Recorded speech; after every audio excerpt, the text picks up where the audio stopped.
नागदा में लगातार हो रहे गोचर भूमि और नहरों के किनार पर अतिक्रमण को लेकर उज्जैन कलेक्टर आशीष सिंह ने नागदा दौरे के समय चर्चा के दौरान अतिक्रमण को हटाने के विषय को लेकर नागदा एसडीएम को उज्जैन कलेक्टर आशीष सिंह ने शासकीय भूमि को हटाने के लिए निर्देश दिए थे। उसके बाद भी नागदा प्रशासन ने अभी तक अतिक्रमणकारियों पर कोई कार्यवाही नहीं की है। दरअसल हम आपको बता दें कि नागदा में कई हेक्टेयर गोचर भूमि और नहरों की जमीनों पर बने अतिक्रमण को हटाना था, जो आज दिन तक नहीं हटा, जिसको लेकर नागदा नगर में इन दिनों शिकायतों का दौर जारी है। शिकायतकर्ता ने कुछ तथाकथित भाजपा नेताओं का नाम लिया है जो इन अतिक्रमणकारियों और भूमाफिया को सपोर्ट करते हैं। ऐसा नहीं है कि यह सारी कब्जे वाली जमीन सिर्फ भाजपा समर्थित है लोगों की है। इस कब्जे वाली जमीन में कांग्रेस के बड़े नेताओं के लोगों की भी जमीन बताई जा रही है। प्रशासनिक अधिकारियों पर राजनेताओं का दबाव लगातार बना हुआ है, जिसके चलते आज दिन तक इन भूमाफियाओं पर प्रशासन का डंडा नहीं चल पा रहा है। कुछ दिन पूर्व मुख्यमंत्री शिवराज सिंह के आदेश के बाद गोचर भूमि और शासकीय भूमि पर अतिक्रमण हटाने के निर्देश दिए गए थे, जिसके चलते अभी तक शासकीय भूमि पर कब्जा नहीं हटा है। सरकार के आदेश के बाद और कलेक्टर के निर्देश के बाद भी इन राजनेताओं के दबाव के चलते आज दिन तक शासकीय भूमि पर कब्जा हटता हुआ नहीं नजर आ रहा है। ज्यादातर भाजपा सरकार के रसूखदार नेताओं के चलते यह शासकीय भूमि पर कब्जा हटता नहीं दिख रहा है। नागदा में ज्यादातर शासकीय भूमि पर कब्जा सरकार के नेताओं का है।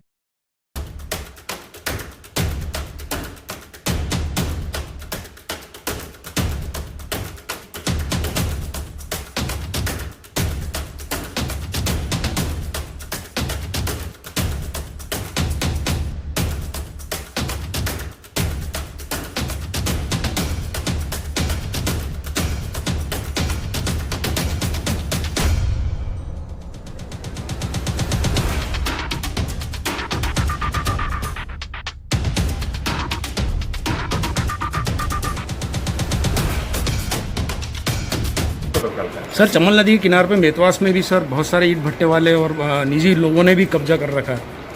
निश्चित रूप से इसका भी संज्ञान लिया जाए। आसपास सरकारी ज़मीन है जो चरागाह के रूप में विकसित करी जानी थी, लेकिन उस पर अतिक्रमण बहुत हुआ है।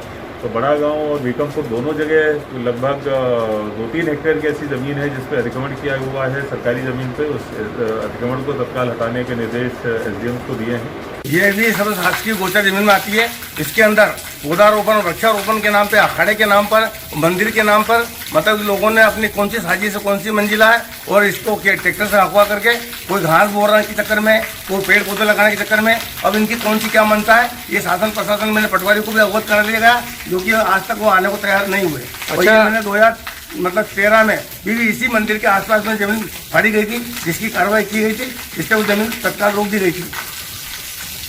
अच्छा, इसकी जगह अगर कोई गरीब बेचारा यहाँ अगर झोपड़ी बना लेता, मकान बना देता, तो अभी आपको नहीं लगता है कि उसमें देर भी नहीं लगती और तत्काल उसको हटा दिया जाता? तत्काल हटा दिया जाता, क्योंकि शासन प्रशासन के जनप्रतिनिधि होते जो असामाजिकता जिसको दलाल कहते हैं, उनकी मनमानी, उनकी आवक जावक के स्रोत सभी बंद हो जाते हैं। अगर गरीब बनाता तो गरीब को हटा भी दिया जाता, गरीब को हटा भी दिया जाता। आपको मालूम है यहाँ पर बड़े बड़े लोगों के जो मकान बने, किन किन लोगों के हैं ये? देखिए, इसके अंदर सबसे पहले इसकी गोचर जमीन की खेत मतलब कि काला पीला करने के अंदर रणजीत सिंह मेहता जी का पूरा हाथ रहा।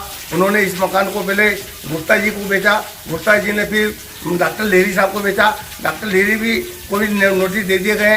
फिर उपेंद्र गुप्ता को दिया गया नोटिस इसी गोचर शासकीय जमीन में। उसके बाद में थॉमस जी को दिया गया, उसके बाद में सहनोई साहब को दिया गया, उसके बाद में शर्मा जी को दिया गया। कितने लोगों के लगभग मकान होंगे यहाँ पर? कम से कम 20-25 आदमी का शासकीय गोचर जमीन में मकान है और इनको गवर्नमेंट भू राजस्व विभाग की तरफ से नोटिस जारी कर दिए गए हैं। आवेदन लेके आए हो, या आवेदन जो आपके पास है किस बात को लेकर है आवेदन? ये अतिक्रमण को लेके, जिसपे रमेश पिता ओंकार लाल का सरकारी गोचर भूमि पर कब्जा है। क्या करते हैं उस भूमि पर? ये उस जमीन पर पूरा ईंट का भट्टा डाल रखा है, उसके बाद में आसपास का पूरा घेर रखा है उनने। भारतीय जनता पार्टी का इतना दबाव है इन प्रशासन के ऊपर कि आज दिनांक तक इनके ऊपर कोई कार्रवाई नहीं हुई। क्या कारण था कार्रवाई नहीं होने का? कार्रवाई नहीं है, बोलते हैं हमारा सरकार आ गई है, अब जो चाहेंगे हम वो करेंगे। बड़े नेताओं का शरण में पड़े हुए हैं लोग। ये मेरे पास में कापियाँ इनकी ओरिजिनल है। ये कहीं की कॉपी है? ये इनके भट्टे हटाने के जो आदेश हुए थे, तो अभी तक हटे नहीं है? अभी तक नहीं हटे इनके, ये आदेश पड़े मेरे पास में। तो लगभग कितनी ज़मीन होगी ये? कम से कम 6 बीघा जमीन है। तो इन्होंने क्या कर रखा है उस उस ज़मीन पे पर? पूरा अतिक्रमण कर रखा है इन लोगों ने।